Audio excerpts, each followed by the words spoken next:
ان کی جھوپڑی تھی، لوگوں کا ایک بڑا جم غفیر تھا. آپ گزرتے ہوئے وہاں لوگوں سے پوچھتے کون ہیں؟ کہا کہ فلاں فلاں بزرگ ہیں، ان کا اثر ایسا ہے، لوگ ان کے ارد گرد ہمیشہ رہتے ہیں، وجہ طاری رہتا. کہا میں بھی ملاقات کر لوں، شرف یاب ہو جاؤں. گئے اندر اجازت لے کر. جو بزرگ تھے اندر، انہوں نے حضرت شیخ عبدالحق محدث دہلوی کو بٹھایا. بہت توجہ سے سننا، تمہاری زندگیوں میں یہ چیز آئے گی تو یہ ہمیشہ معیار اور کسوٹی میں دے کر جا رہا ہوں. وہ شیخ محدث دہلوی بہت بڑے عالم دین ہیں. اندر گئے، بزرگ جو تھے مرشد بیٹھے لوگوں کے ساتھ بات کرتے رہے. اس کے بعد ان کے قریب میں ایک بڑا مٹکا رکھا ہوا تھا اور ان کے ہاتھ میں پیالہ تھا جس میں شراب. وہ شراب پی رہے تھے اور مٹکے سے شراب نکالی اور شیخ عبدالحق محدث دہلوی کو کہا پیجیے آپ بھی. کہا کہ شراب کیسے میں پی سکتا ہوں؟ میرے نبی پاک صلی اللہ علیہ وسلم کی شریعت طاہرہ میں اس کا قطرہ چکھنا بھی حرام ہے، میں کیسے پیوں گا؟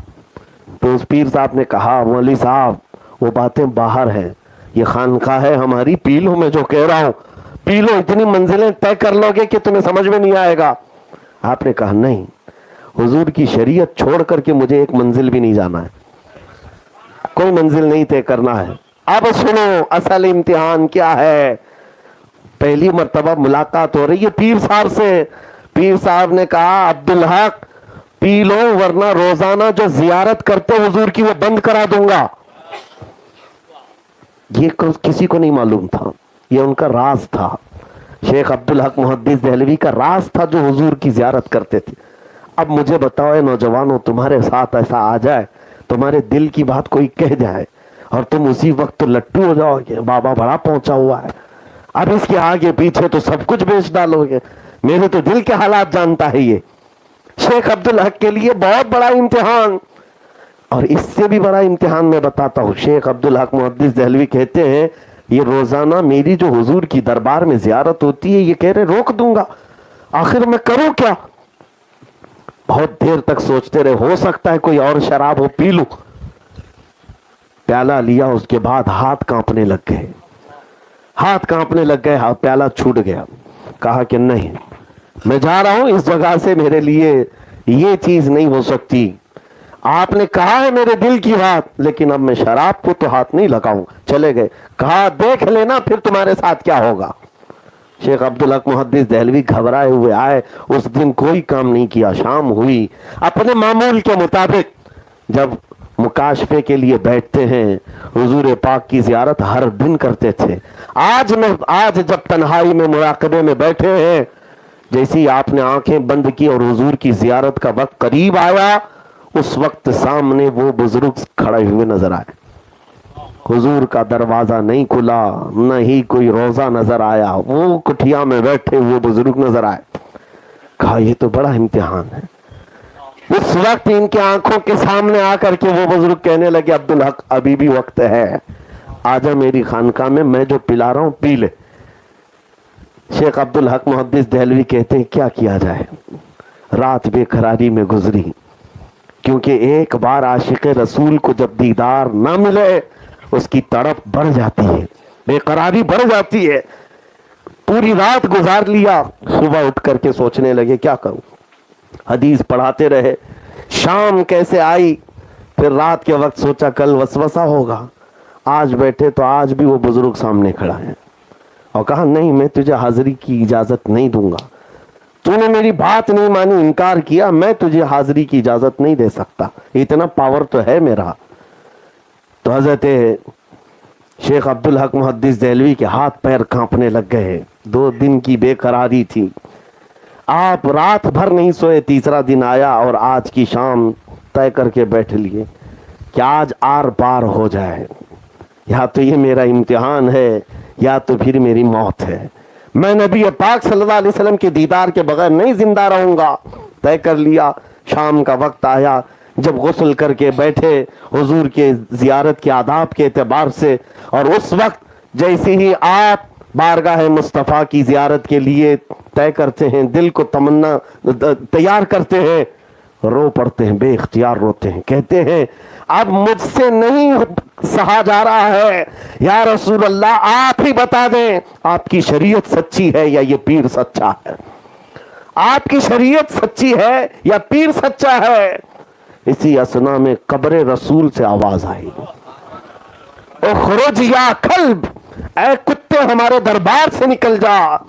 اتنی آواز آئی کہ وہ جو پیر صاحب تھے اچانک غائب ہو گئے اور سب حجابات ہٹ گئے، سامنے رسول اللہ کی زیارت ہوئی۔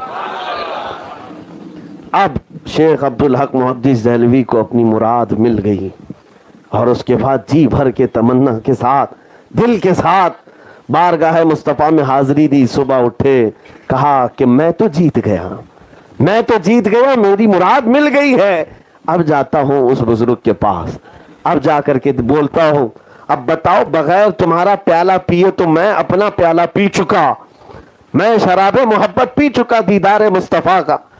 اب وہاں بیابان میں آئے، اس جنگل میں لوگوں میں ایک ہلہ مچا ہوا ہے، گلگلہ ہے، لوگ اپنے اپنے بوریے بسترے باندھ رہے ہیں، سب ادھر ادھر ہو رہے ہیں۔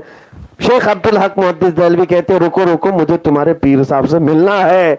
جلدی سے آئے اس جھونپڑی کے پاس، جو دربان کھڑے تھے وہ بھی ادھر ادھر تتر بتر ہے۔ پوچھا ہوا کیا؟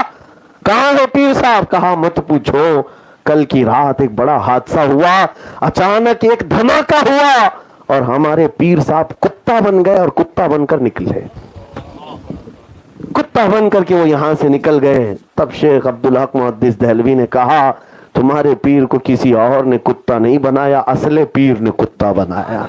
اصل کے ساتھ اگر نسبت ہو تو نقل کبھی تمہارے اوپر غالب نہیں آئے گا۔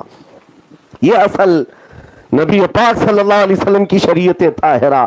لوگ آج جس طرح سے نسبت اپنی اصل ہے، ضروری ہے، لیکن ساتھ میں یہ کسوٹی ہمیشہ رکھو، جو میرے مصطفیٰ سے بال برابر بھی ہٹا، شریعت طاہرہ سے بھٹکا، نہ وہ پیر ہونے کے لائق ہے، نہ تمہارے لیے چین بننے کے لائق ہے۔ وہی ہمارے لیے لائق ہے جس کا سینہ نبی پاک صلی اللہ علیہ وسلم کی محبت سے بھرپور ہے، معمور ہے۔ عزیزان گرامی وقار، یہ میں نے آپ کو اس لیے معیار بتایا ہے کہ اب حالات ایسے آ رہے ہیں، جوگیوں کے پیچھے اور انگوٹھی والے بابا، چوٹی والا بابا، بیڑی والا بابا، پتہ نہیں کون کون سے بابا۔ لوگوں کو یہ ہمارے ہندوستان کا مزاج ہے، جہالت بہت زیادہ ہے، جس کی وجہ سے یہ سمجھتے ہیں باباؤں کا دین ہے، اور بابا بھی تو ایسے نفسیات کے بڑے ماہر ہوتے ہیں، سائیکالوجی پڑھے ہوئے ہوتے ہیں، ان کو سب کو پتہ ہے۔ تم کو پتھر بھی وہ کھلا سکتے ہیں، کا بہت بڑا معجون ہے، اور کھا بھی لوگ ہیں۔ ہمارے علاقے میں ایسی چیزیں ہم نے دیکھی ہیں۔ ایک بابا آیا اور کہتا 8 خدا ہے، 8 رسول ہے، 8 محمد ہے، نعوذ باللہ من ذلک۔ اور سننے والا بیوقوف ہے، وہ آ کر کے پوچھ رہا کیا ایسا بھی ہے؟ کہا تماچا لگاتا اور کہتا کہ میری گٹھے میں پلایا گیا ہے اللہ ایک ہے۔ پھر یہ کہاں سے لے کر کے آئی چیز؟ اور وہ سارے ڈکوسلے جو مصطفیٰ کریم کی شریعت کو چھوڑ کر کے تمہیں اگر بلائیں۔ ایک بات دیکھیں، سنیوں کی مجلسوں کا یہ حال، جیسے جنہوں نے تانا مارا تھا کہ حضور کا نام لیتے سکتہ تاری ہے، کسی اور کے نام پر ہلہ ہے، یہی معاملات۔ قوالی بج رہی ہے، وجد آ رہا ہے، یہ وجد ہے کہ ڈانس ہے کہ رقص ہے مجھے معلوم نہیں، لیکن قوالی پر بڑا حال آ رہا ہے۔ انہیں قوالی سننے والوں سے میں کہتا ہوں 15 منٹ قرآن کی تلاوت بھی سن کے دکھاؤ، وہ اللہ کا کلام ہے نا، اس میں تو کوئی شک نہیں ہے کسی کا لکھا ہوا ہے اور رسول پر اترا ہوا کلام ہے، سن کر کے دکھاؤ۔ اور تو تمہیں نیند آنے لگ جائے تو قرآن کے ساتھ تمہارا اگر جذبہ صحیح نہیں ہے تو پھر یہ قوالیاں تمہیں وجد نہیں لا رہی ہیں، یہ وجد نہیں لا رہی ہیں، یہ تو تھرک رہے ہو۔ حال اور وجد ان قوالیوں سے، ان مناقبات سے ہوتا تھا جن کے قلب میں نبی پاک کی محبت بسی ہوئی ہوتی تھی۔ عزیزان گرامی وقار، اصل چیز کی طرف میں توجہ کروا رہا ہوں، میں کسی چیز کے خلاف نہیں بول رہا ہوں کہ اولیاء اکرام کا جو مسلک ہے اس کے خلاف نہیں بول رہا ہوں، لیکن بات یہ ہے کہ اصل شریعت طاہرہ ہے، اس سے ہٹ جاؤ گے تو پھر کوئی چیز نہیں ہے۔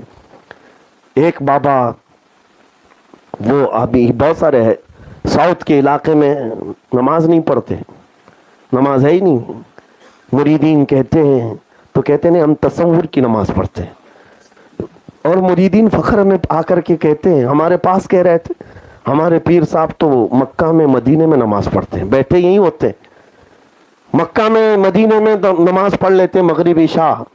میں نے کہا کھانا بھی وہیں کھانے بولو, دسترخوان یہاں کیوں بچھاتے ہو؟ وہاں سے زمزم پی کے آ جائیں, کھجور کھا کے آ جائیں. نہیں, کھانا یہیں لگے گا, یہاں سب توڑیں گے اور نماز مکہ مدینے میں پڑھیں گے. ایک بات یاد رکھو میرے عزیزوں, یہ شریعت مصطفیٰ صلی اللہ علیہ وسلم سب کے لیے حجت ہے. آپ غوث پاک کی محفل میں بیٹھے, ایک روایت لا کر کے بتا دینا کہ غوث پاک نے کبھی ایک نماز قضا کی ہو. وہ سلطان الاولیاء جب نبی پاک کی شریعت کی ایک فرض میں کوتاہی نہیں کرتے تو پھر آج کے ڈھکوسلے لوگوں کے لیے کہاں سے نماز معاف ہو جائے گی؟ نماز معاف ہو جائے گی. کبھی یہ بات ذہن میں آنے مت دینا کہ کوئی نماز چھوڑ کر کے بڑا پیر بن رہا ہے, نہیں ہوتا. ہاں, میں نے ایک مرتبہ کہا تھا, میں بڑی معذرت کے ساتھ, جملے سخت ہوتے ہیں, ایک پیر صاحب نے کہا تھا ہمارے لیے نہیں نماز, یہ ان کے لیے, یہ مولوی لوگوں کے لیے. ہم تو معرفت والے ہیں, طریقت والے ہیں. معرفت اور طریقت کے نام پر لوگوں کو بیوقوف بناتے ہو. میں نے اپنی ایک تفسیر میں کہا تھا ہاں 4 لوگوں کے لیے معاف ہے. مرید صاحب آئے تھے ہمارے پاس, کہا ہمارے پیر صاحب کہہ رہے ہیں. میں کہا تمہارے پیر صاحب سے کہنا ہے معاف ہے نماز 4 لوگوں کے لیے.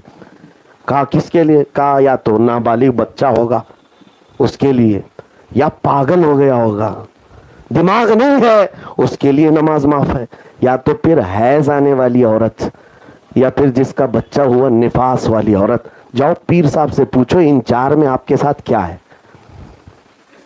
یا تو بچے ہو, یا تو پاگل ہو, یا تو پھر دوسرے معاملات ہو, ورنہ نماز معاف نہیں ہے. غوث پاک کے لیے نہیں, غریب نواز کے لیے نہیں ہے, تو پھر کسی اور کے لیے کیسے؟ اصل جو ہے شریعت مصطفیٰ صلی اللہ تعالیٰ علیہ وسلم ہے. لیکن میرے اس بیان کے لیے میں یہاں تک کیوں آیا آپ کو بتا دوں. یقیناً ہم نے گفتگو شروع کی ہے غوث کا دامن اور خواجہ کا دامن. یہ ہمارا عقیدہ اور ہمارا مسلک, ہمارا مذہب اپنی جگہ پر ہے, لیکن اس کا مطلب یہ نہیں ہے کہ ہم نبی پاک کی شریعت چھوڑ کر کے صرف دامن کی بات کرتے ہیں. غوث کا دامن وہی ہے جو رسول اللہ کی شریعت ہے, خواجہ کا دامن وہی ہے جو رسول اللہ کی شریعت ہے. اور آخر میں چل کر کے یہ بھی بتا دوں مسلک اعلیٰ حضرت بھی وہی ہے جو غوث کا دامن ہے اور خواجہ کا دامن ہے. جس نے اعلیٰ حضرت کا مسلک پکڑ لیا ہے, دونوں دامن اس کے ہاتھ میں ہے, دونوں دامن اس کے ساتھ ہے. عزیزان گرامی وقار, رسول کریم صلی اللہ تعالیٰ علیہ وسلم کے ان نائبوں کی قدر یقیناً ہمارے لیے ضروری ہے. لیکن ساتھ میں یہ کہوں گا اصل اپنے ذہن و دماغ میں یہ بنا کر کے چلیں, مصطفیٰ کریم صلی اللہ علیہ وسلم کی شریعت سے بڑھ کر کوئی حجت نہیں ہے, حضور کی شریعت سے بڑھ کر کوئی حجت نہیں. ہر ولی آیا ہوا وہ اپنے لوگوں کو حضور کی شریعت ہی سکھاتا رہا. آج ان کے درباروں پر ڈھول باجے کر کے پوچھ لینا اس ولی نے کبھی تم کو یہ تلقین کی تھی کہ میرے مرنے کے بعد ڈھول بجاؤ, میرے انتقال کے بعد باجے بجاؤ؟ اس ولی کے مشن پر ہی نہیں چلتے تو پھر کیسے ان کے ساتھ نسبت ہے, کیسے ان کا دامن ہے تمہارے ساتھ؟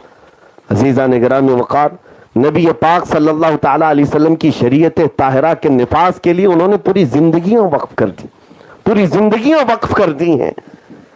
اب آخری بات میں کہہ کر کے گفتگو سمیٹتا ہوں. ان اولیاء کا ہمارے ساتھ ہونا بہت ضروری ہے, بہت ضروری ہے.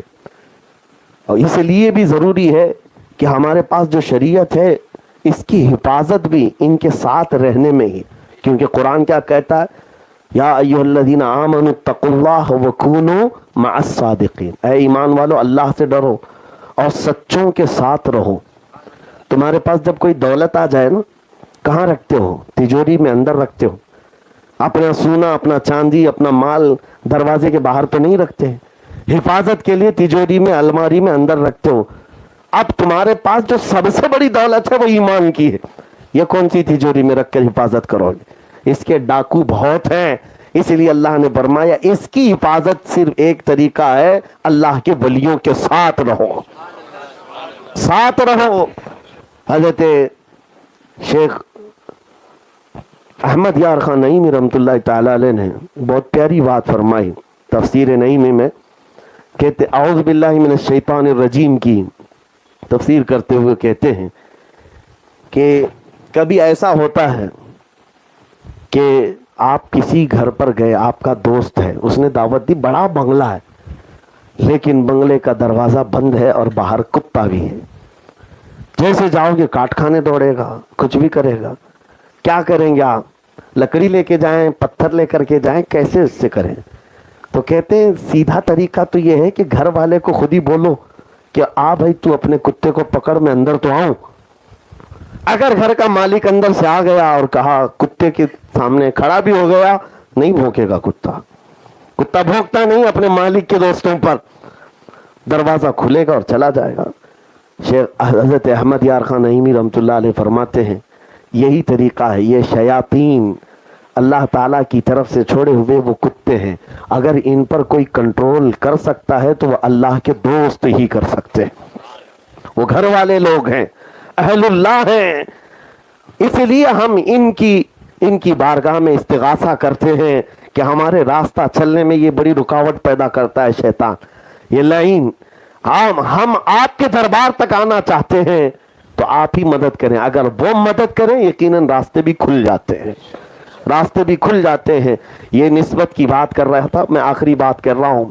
حضرت معروف کرخی رحمۃ اللہ علیہ بہت پائے کے بزرگ ہیں, سلسلہ قادریہ میں حضرت جنید بغدادی سری سختی کے مرشد ہیں. حضرت معروف کرخی جن کے دربار میں غوث پاک نے چلا کیا. حضرت معروف کرخی ایک مرتبہ راستے سے گزر رہے تھے, ایک شراب پی کر کے آدمی دھت راستے پر پڑا ہوا تھا. آپ گزرتے ہوئے وہاں رک گئے اور لوگوں سے کہا پانی لاؤ. پانی لائے تو جب لوگ پانی لائے تو اپنے ہاتھ میں انہوں نے پانی لیا اور وہ جو شرابی تھا اس کا منہ دھلا دیا. منہ دھلا کر کے چلے گئے. لوگ دیکھتے رہے, چہرہ دھلایا اور اس کے بعد چلے گئے. وہ شرابی اٹھا اور وہ عجیب کیفیت میں ہے, شراب کے نشے میں جو سڑک پر پڑا ہوا تھا عجیب کیفیت میں ہے. اٹھ بیٹھا اور کہنے لگا کہ مجھے کچھ ہو رہا ہے, کچھ عجیب سی خوشبوئیں آ رہی ہیں. لوگوں سے پوچھا کہ کچھ ہوا ہے میرے ساتھ مدہوشی میں؟ کہا ارے نادان, تو کس بات پر اس طرح سے پڑا ہوا ہے؟ زندگی دیکھ تیری, تجھے آج معروف کرخی نے اپنے ہاتھ سے دھلایا ہے. اتنا سننا تھا, وہ بے اختیار دوڑنے لگا اور دوڑ کر کے مسجد میں اندر آیا.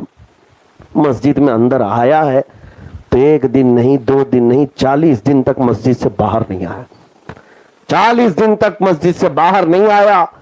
اور اس کے بعد پھر جب وہ باہر آیا تو وقت کی قطبیت حاصل تھی. اس سے پوچھا گیا, وہ جو بزرگ بن گئے, کہا کہ میں نے اللہ کریم کی بارگاہ میں سجدے میں رو رو کر کے کہا کہ مولا میں تو بڑی نافرمانی میں زندگی گزارا, لیکن اچانک میری زندگی کو تو نے تبدیل کر دیا اور تو اپنے دربار کا مجھے فقیر بنا دیا. دنیا میرے دل سے نکل گئی. مولا اتنا بڑا کرم کیا تو نے. رب تعالیٰ کی طرف سے ہاتف غیبی نے صدا دی کہ اے بندے, بات صرف اتنی ہے, میرے محبوب نے پانی سے تیرا منہ دھلایا اور ہم نے تیرا دل دھل دیا. بس ان کا ہاتھ بھی لگ جائے, اللہ باقی کے کام ہمارے لیے آسان کر دیتا ہے. لیکن ساتھ میں ایک بات یہ بھی رکھو, ان خبیثوں سے میں کہتا ہوں جو ان اولیاء سے دشمنی کرتے ہیں, بزرگوں سے نفرت کرتے ہیں, ان کی عاقبت خراب ہے. من عادى لي وليا فقد آذنته بالحرب. یہ اللہ تعالیٰ کا فرمان ہے, حضور کی زبان ہے. اللہ فرماتا ہے جو میرے کسی ولی سے دشمنی کرتا ہے میں اس کے ساتھ جنگ کا اعلان کرتا ہوں. کون ہے جو اللہ کے ساتھ جنگ کرے گا؟ ایک بزرگ نے فرمایا, بڑی پیاری بات ہے, یہ لگتی ہوئی چیز ہے اس لیے عرض کر رہا ہوں, اب نہیں طویل کروں گا.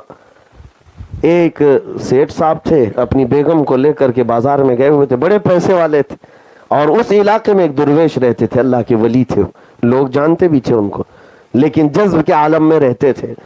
اب سیٹ صاحب اپنی بیگم کو لے کر خریداری کر رہے تھے, اچانک وہ درویش آئے اور کیچڑ میں ان کا پیر پڑ گیا.